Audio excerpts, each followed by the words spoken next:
नमस्कार दोस्तों, exam कांकस channel पे आपका स्वागत है। मैं हूं के.एन. मिश्रा। दोस्तों, मैं यूपी पुलिस री एग्जाम के लिए सामान्य हिंदी का 15वां प्रैक्टिस सेट लेकर उपस्थित हूं। यह सुपर फास्ट रिवीजन की सीरीज है। इसमें कम से कम समय में अधिक से अधिक प्रश्नों का रिवीजन कराया जाता है। तो आइए आज के प्रश्नों की श्रृंखला शुरू करते हैं। और हाँ, अगर आपने इसके पहले की सीरीज नहीं देखी है तो उसे अवश्य देख लें। उसका लिंक मैंने डिस्क्रिप्शन बॉक्स में दे दिया है। ठीक है, तो चलिए शुरू करते हैं आज का प्रैक्टिस सेट। 15वां है ये हिंदी का प्रैक्टिस सेट। चलिए, पहला प्रश्न है, निम्नलिखित में से कौन व्यक्तिवाचक संज्ञा है। ठीक है, आपको ये बताना है कि इसमें कौन सा व्यक्तिवाचक संज्ञा है। ऑप्शन ए है आम, ऑप्शन बी है पहाड़, ऑप्शन सी है गाय और ऑप्शन डी है यमुना। तो बताइए, आप जो है अपने प्रश्नों का जवाब डिस्क्रिप्शन बॉक्स में देते रहिएगा। ठीक है, और अपना स्वयं का मूल्यांकन भी करते रहिएगा। तो इसमें कौन सा व्यक्तिवाचक संज्ञा है, देखिए इसमें है ऑप्शन डी यमुना। यमुना चूंकि एक व्यक्ति विशेष का नाम है, यमुना एक विशेष नदी का नाम है, इसलिए यही व्यक्तिवाचक संज्ञा है। ऑप्शन डी सही है। चलिए दूसरे प्रश्न की तरफ चलते हैं। दूसरा प्रश्न है, किसी वाक्य में अपादान कारक है। वह वाक्य आपको बताना है कि किस वाक्य में अपादान कारक है। ऑप्शन ए है मोहन से अब सहा नहीं जाता, ऑप्शन बी है हिमालय से गंगा निकलती है, ऑप्शन सी है राम ने रावण को तीर से मारा और ऑप्शन डी है चाकू से फल काटो। तो इसमें अपादान कारक कौन सा है, देखिए हिमालय से गंगा निकलती है, बी ऑप्शन अपादान कारक है। ठीक है ना। चलिए अगले प्रश्न की तरफ चलते हैं। आज का तीसरा प्रश्न है, हारीत किसका पर्याय है। क्या है, हारीत किसका पर्याय है। ठीक है, ऑप्शन ए है सारमेय का, ऑप्शन बी है पिशुन का, ऑप्शन सी है द्विज का, ऑप्शन डी है रक्तलोचन का। तो हारीत, हारीत किसको कहते हैं, कबूतर को कहते हैं हारीत। हारीत जो है किसको कहते हैं, कबूतर को कहते हैं। तो कबूतर का क्या होता है पर्यायवाची, रक्तलोचन होता है। डी सही है। देखिए पिशुन किसका है, पिशुन कौवा का है। पिशुन किसका है, कौवा का है। सारमेय किसका है, बताइए। सारमेय कुत्ता का पर्यायवाची है। और द्विज, द्विज जो है दांत और पक्षी दोनों का होता है। ठीक है ना। तो हारीत या कबूतर का पर्यायवाची है रक्तलोचन। ठीक है, डी ऑप्शन सही है। चलिए अगले प्रश्न की तरफ चलते हैं। चौथा प्रश्न है, श्रुति सम भिन्नार्थक शब्द युग्म पशु और पांशु का उचित अर्थ है। इसमें आपको क्या बताना है, ये पशु और पांशु ये श्रुति सम भिन्नार्थक शब्द है। इसमें पशु और पांशु का अर्थ बताना है। ऑप्शन ए है जानवर और फूल, ऑप्शन बी है कठोर और कीचड़, ऑप्शन सी है जानवर और धूल, ऑप्शन डी है इनमें से कोई नहीं। तो देखिए पशु का मतलब होता है जानवर और पांशु का मतलब होता है धूल। तो ऑप्शन सी सही है। ठीक है ना, जानवर और धूल। अगले प्रश्न की तरफ चलते हैं। पांचवा प्रश्न है, जबान काट कर देना अर्थात क्या होता है, जबान काट कर देना ये मुहावरा है। ऑप्शन ए है समूल नष्ट करना, ऑप्शन बी है बेमतलब बोलते जाना, ऑप्शन सी है वादा करना और ऑप्शन डी है जड़ खोदना। तो जबान काट कर देना का मतलब क्या होता है, वादा करना। ऑप्शन सी सही है। जबान काट कर देना मतलब वादा करना, मैं जबान काट के दे रहा हूं कि ये काम अवश्य करूंगा। ठीक है ना। तो पांचवा प्रश्न का सही जवाब सी ऑप्शन है, वादा करना। ठीक, छठे प्रश्न की तरफ चलते हैं। ब्रह्म का विलोम है, ब्रह्म का विलोम बताना है। छठा प्रश्न है। ऑप्शन ए है जगत, ऑप्शन बी है माया, ऑप्शन सी है अज्ञान और ऑप्शन डी है जीव। तो ब्रह्म का जो विलोम है वो क्या है, जीव होता है। ब्रह्म का विलोम जीव होता है। ठीक है ना। ठीक, अगले प्रश्न की तरफ चलते हैं। जो उस पद पर होने के कारण किसी कार्य में रत हो। जो अनेक शब्दों के एक शब्द का प्रश्न है। जो उस पद पर होने के कारण किसी कार्य में रत हो, शब्द समूह के लिए एक शब्द का चयन करिए। ऑप्शन ए है पदाधिकारी, ऑप्शन बी है प्रतिष्ठित, ऑप्शन सी है अधिकारी और ऑप्शन डी है पदेन। तो इसका आंसर क्या होगा, ऑप्शन डी होगा, पदेन होता है। जो उस पद पर रहने के कारण किसी कार्य में रत हो उसे क्या कहते हैं, पदेन कहते हैं। ठीक, अगले प्रश्न की तरफ चलते हैं। अधोलिखित में तद्भव शब्द बताना है। तद्भव कौन सा है? ऑप्शन ए है पिटक, ऑप्शन बी है पिटारा, ऑप्शन सी है परिधान, ऑप्शन डी है प्रत्यभिज्ञान। तो तद्भव इसमें कौन सा है? देखिए ऑप्शन बी सही है, पिटारा। पिटारा का जो तत्सम होता है वो क्या होता है? पिटक होता है। परिधान किसका तत्सम होता है? पहनावा का। पहनावा का तत्सम परिधान होता है। और पहचान का होता है प्रत्यभिज्ञान। पहचान का तत्सम क्या होता है? प्रत्यभिज्ञान। ठीक है ना? तो इसमें पिटारा तद्भव शब्द है। चलिए 9वें प्रश्न की तरफ चलते हैं।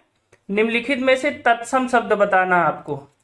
तत्सम शब्द कौन सा है? ऑप्शन ए है कपूत, ऑप्शन बी है घर, ऑप्शन सी है सूत और ऑप्शन डी है गोपाल। इसमें तत्सम शब्द कौन सा है? तो देखिए बताइए। कपूत, कपूत का तत्सम क्या होता है? कुपुत्र होता है। ठीक है ना? कपूत का कुपुत्र होता है। घर का तत्सम क्या होता है? गृह होता है। ठीक है ना? सूत का तत्सम क्या होता है? सूत्र होता है। जबकि गोपाल तत्सम शब्द है, इसका तद्भव क्या होता है? ग्वाल होता है। ठीक है ना? गोपाल का तद्भव ग्वाल होता है। ठीक, चलिए 10वें प्रश्न की तरफ चलते हैं। निम्नलिखित में से एक विशेषण शब्द नहीं है। इसमें आपको बताना है कि कौन विशेषण नहीं है। ठीक है? तो ऑप्शन ए है वरदायक, ऑप्शन बी है वरणीय, ऑप्शन सी है वरद और ऑप्शन डी है वरदान। तो इसमें कौन विशेषण नहीं है? तो ऑप्शन डी सही है, वरदान इसमें विशेषण नहीं है, यह विशेष शब्द है। बाकी तीनों विशेषण है। ठीक है ना? चलिए 11वें प्रश्न की तरफ चलते हैं। निम्नलिखित में से शुद्ध वाक्य का चयन कीजिए। आपको शुद्ध वाक्य बताना है। ऑप्शन ए है उनका एक पुत्र है, ऑप्शन बी है उनको एक पुत्र है, ऑप्शन सी है उनके एक पुत्र है और ऑप्शन डी है उन्हें एक पुत्र है। तो इसमें शुद्ध वाक्य कौन सा है? देखिए, उनका एक पुत्र है ये गलत है, उनको एक पुत्र है ये भी गलत है, उन्हें एक पुत्र है ये भी गलत है, उनके एक पुत्र है ये सही है। तो सी ऑप्शन सही है। ठीक है, अगले प्रश्न की तरफ चलते हैं। 12वां प्रश्न है, कौन सा वाक्य शुद्ध है? ऑप्शन ए है वाह विस्मयादिबोधक चिन्ह है, कितना सुंदर दृश्य है प्रश्नवाचक चिन्ह है।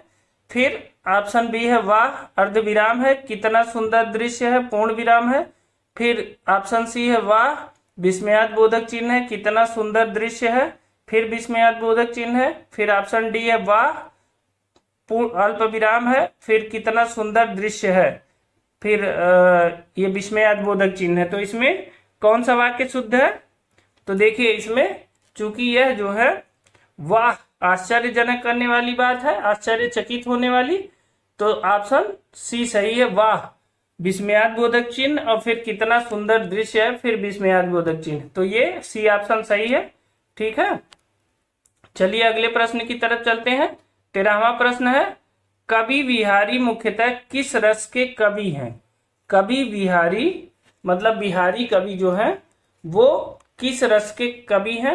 ऑप्शन ए है श्रृंगार, ऑप्शन बी है भक्ति, ऑप्शन सी है करुण, ऑप्शन डी है वीर। तो कवि बिहारी किस रस के कवि हैं? ये श्रृंगार रस के कवि हैं। ठीक है ना, याद रखिएगा।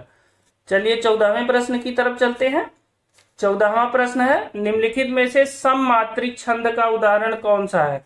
देखिए, प्रश्न से ही पता चल रहा है सममात्रिक छंद जिसमें मात्राएं समान हो सब में। तो ऑप्शन ए है सोरठा, ऑप्शन बी है चौपाई, ऑप्शन सी है दोहा, ऑप्शन डी है ये सभी। तो सममात्रिक छंद में कौन आएगा?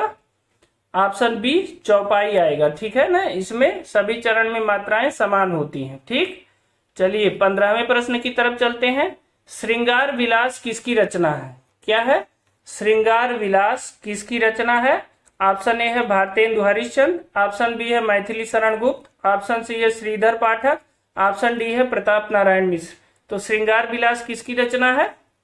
देखिए, ये है ऑप्शन डी प्रताप नारायण मिश्र की रचना है। श्रृंगार विलास किसकी रचना है? प्रताप नारायण मिश्र की। ठीक है ना, चलिए अगले प्रश्न की तरफ चलते हैं। सच्छास्त्र में कौन सी संधि है? क्या बताना है?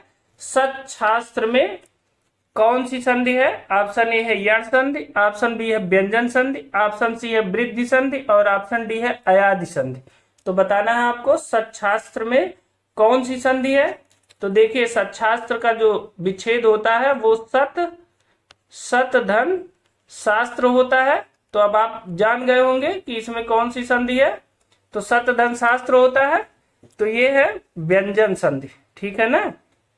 तो ये 16 का बी सही है, सतशास्त्र में व्यंजन संधि है, ठीक है ना, बी ऑप्शन सही है। चलिए 17वें प्रश्न की तरफ चलते हैं। विश्वामित्र का सही संधि विच्छेद बताना है। विश्वामित्र का सही संधि विच्छेद है, ऑप्शन ए है विश्वधन मित्र, ऑप्शन बी है विश्वाधन मित्र, ऑप्शन सी है विश्वाधन मित्र और ऑप्शन डी है विश्वधन अमित्र। तो इसमें कौन सा सही संधि विच्छेद है, जल्दी से आंसर करिए। ऑप्शन डी सही है, विश्वधन अमित्र, ठीक है। अब इसमें बताइए कौन सी संधि लगी है, यह हमें कमेंट करके बताइएगा कि इसमें कौन सी संधि है, ठीक है ना। विश्वधन अमित्र होता है विश्वामित्र का संधि विच्छेद, ठीक है ना, ऑप्शन डी सही है। चलिए 18वें प्रश्न की तरफ चलते हैं। दोस्तों अगर आप इस चैनल पे नए हैं तो इस चैनल को सब्सक्राइब कर लीजिए, और अगर आप इन प्रश्नों की पीडीएफ लेना चाहते हैं तो हमारा टेलीग्राम चैनल ज्वाइन कर लीजिए। टेलीग्राम चैनल का लिंक हमने इस वीडियो के डिस्क्रिप्शन बॉक्स में दिया हुआ है, ठीक है। और आपको ये वीडियो कैसी लगी हमें कमेंट करके जरूर बताइएगा, ठीक। चलिए 18वें प्रश्न की तरफ चलते हैं। शतक में कौन सा प्रत्यय लगा है? आप रोज क्रिकेट देखते हैं, बताइए शतक में कौन सा प्रत्यय लगा है, ये इंपॉर्टेंट प्रश्न है। ऑप्शन ए है अ, ऑप्शन बी है अक, ऑप्शन सी है क और ऑप्शन डी है आ। अब बताइए, बहुत क्रिकेट देखते हैं ना, तो बताइए शतक में कौन सा प्रत्यय लगा है। देखिए शतक में लगा है क प्रत्यय, ठीक है ना। ये इंपॉर्टेंट प्रश्न है, क्योंकि शतक जो है तत्सम शब्द है तो इसमें क प्रत्यय का प्रयोग किया गया है, ठीक। अक न लगा दीजिएगा, बहुत लोग अक लगाएंगे लेकिन ये गलत है, शतक में क प्रत्यय है, बहुत इंपॉर्टेंट है। चलिए 19वें प्रश्न की तरफ चलते हैं। क्रोधाग्नि में कौन सा समास है? क्रोधाग्नि में आपको समास बताना है। ऑप्शन ए है तत्पुरुष समास, ऑप्शन बी है बहुब्रीहि समास, ऑप्शन सी है अव्ययी भाव समास और ऑप्शन डी है कर्मधारय समास, ठीक। तो बताइए क्रोधाग्नि में कौन सा समास है? क्रोध के समान अग्नि, ठीक है। तो बताइए कौन सा समास है?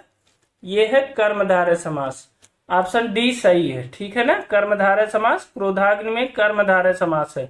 चलिए 20वें और आखिरी प्रश्न की तरफ चलते हैं।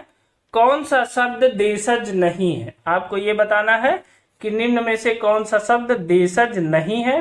ऑप्शन ए है ढिबरी, ऑप्शन बी है ढोर, ऑप्शन सी है पगड़ी और ऑप्शन डी है पुष्कर।